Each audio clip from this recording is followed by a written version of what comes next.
আজকে সকালবেলায় বানাচ্ছিলাম কড়াইশুঁটির কচুরি। সকালবেলায় তেমন তো লুচি পরোটা কচুরি এসব করা হয় না, বাট শীতকালে এই কচুরিটা খেতে সবাই পছন্দ করে।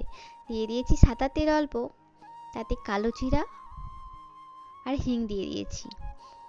আর আগে থেকে আমি মটরশুঁটির সাথে আদা আর কাঁচা লঙ্কা দিয়ে পেস্ট করে নিয়েছিলাম, তো সেটা দিয়ে দিয়েছি। অল্প নুন, অল্প চিনি, জিরে গুঁড়ো লঙ্কা গুঁড়ো দিয়ে ভালো করে নেড়ে নিচ্ছি। আর দিয়ে দিয়েছি 1 চামচ বেসন, তো সেটাও দিয়ে ভালোভাবে আমি নেড়ে নিচ্ছি। আর পুর কিন্তু আমার একদম রেডি। তো ময়দা নিয়ে নিয়েছি, সেটা ভালো করে গোল করে চ্যাপ্টা করে তাতে পুর দিয়ে দিয়েছি।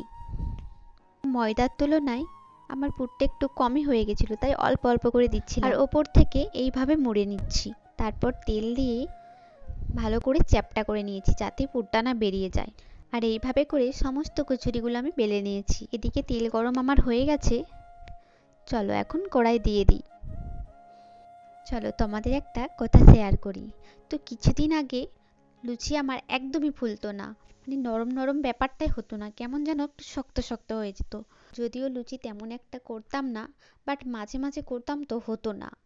তো অনেকবার চেষ্টা করার পর ফাইনালি আমার সুন্দরভাবে লুচি করতে পেরেছি, গোল গোল। তারপর থেকে অনেকবারই করেছি।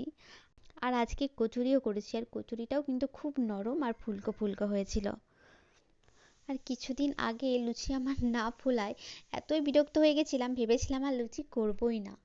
কেন ফুলছে না আমার, সবার কি সুন্দর নরম নরম ফুলকো ফুলকো লুচি হয়। ফাইনালি অনেক চেষ্টার পর আমার লুচি কিন্তু ফুলেছিল। তাই বলবো চেষ্টা করে যাও, হাল ছেড়ো না। আমি একটা একটা করে ভাজছিলাম আর গরম গরম বাড়ির সবাইকে দিয়ে দিচ্ছিলাম, কারণ এই লুচি পরোটাগুলো গরম গরম খেতেই বেশ ভালো লাগে।